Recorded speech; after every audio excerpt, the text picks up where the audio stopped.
Olá! Hoje a gente vai mergulhar fundo em uma das narrativas mais fundamentais da história, que é o capítulo 3 de Gênesis. Vamos analisar juntos, em 5 atos, a tentação, a desobediência e as consequências profundas que vieram depois. É um evento que literalmente mudou o rumo de tudo. Então vamos lá. Olha só que interessante, a história não começa com um trovão, mas com um sussurro, uma pergunta. A serpente, que é descrita como a mais astuta das criaturas, não chega dando uma ordem, ela chega com uma questão que parece inocente, mas que já carrega o veneno da dúvida. É uma abordagem muito sutil, feita para desestabilizar e abrir uma brecha para a desconfiança. E é exatamente isso que nos leva ao nosso primeiro ato, a dúvida. O conflito aqui, no início, não é físico, é uma manipulação da verdade. É nesse momento que a primeira sementinha da desconfiança é plantada na mente humana. Aqui, a estratégia da serpente fica bem clara, né? De um lado, à esquerda, a gente tem o comando de Deus, direto, protetor, com uma consequência muito bem definida.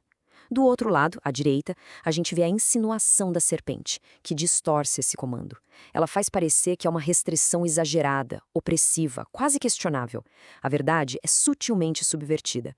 E então vem a contradição direta, a primeira mentira registrada. A serpente simplesmente nega o que Deus disse na cara dura. Ela troca a consequência da morte pela promessa de vida. É uma jogada super ousada que muda toda a dinâmica da conversa e apresenta uma realidade alternativa. E aqui está o verdadeiro anzol. A tentação não era só sobre comer uma fruta, percebe? Era sobre ir além da condição humana. A promessa era de poder, de um conhecimento proibido, de alcançar um status quase divino. É um apelo direto ao orgulho e à ambição. Bom, com a dúvida plantada e a promessa feita, o palco está montado para o nosso segundo ato, a escolha. Vamos ver agora como a decisão de desobedecer foi tomada. E não foi por impulso, não. Foi um processo de deliberação. A escolha foi bem calculada. O texto detalha um processo de 3 etapas, como a gente pode ver aqui. Primeiro, o apelo físico. Era boa para se comer. Segundo, o apelo estético. Era agradável aos olhos.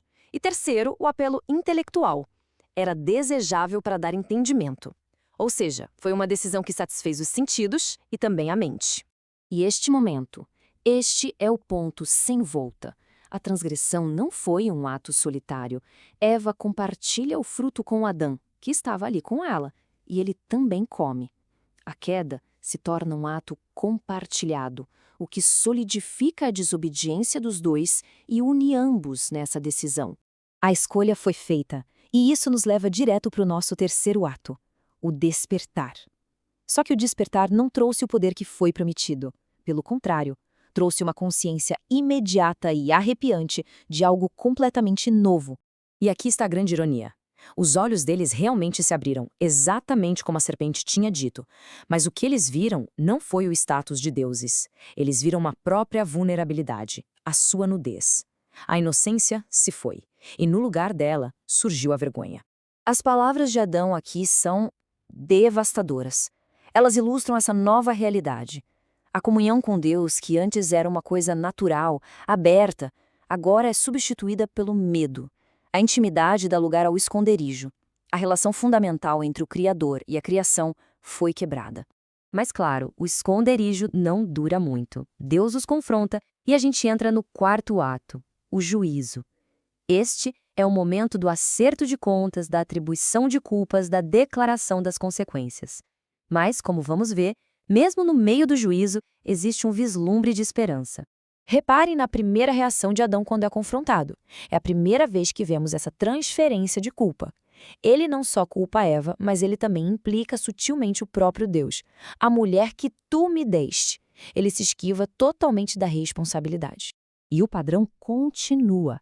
Quando é questionada, Eva também desvia a culpa. Ela aponta para a serpente. Ninguém assume a responsabilidade pela própria escolha.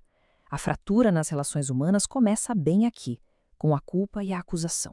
E então o juízo é pronunciado. Como a gente vê nesta tabela, as sentenças são bem específicas.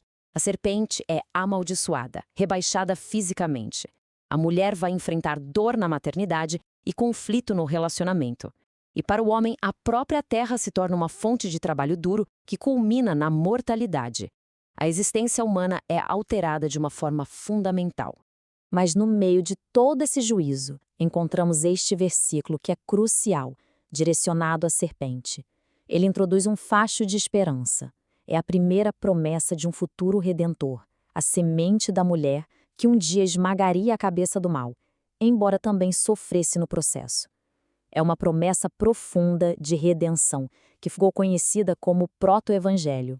E isso nos move para o nosso ato final e bastante sombrio, o exílio. Depois do juízo e da promessa, acontece a separação final, com implicações que duram até hoje. Antes do exílio, no entanto, acontece um ato de misericórdia. As coberturas frágeis que eles fizeram com folhas de figueira são substituídas por túnicas de pele feitas por Deus. Isso significa o primeiro sacrifício de sangue para cobrir a vergonha deles, um ato de provisão em meio ao julgamento. E então, a expulsão. E isso não foi apenas uma punição, foi também uma medida de proteção. Deus os remove do Éden para impedir o acesso à árvore da vida, o que os prenderia naquele estado caído para sempre. A separação da presença de Deus agora é física. E assim, a história da queda termina com uma separação, mas também com uma promessa. Isso nos deixa com esta pergunta final. Após a queda, como começa a jornada de volta?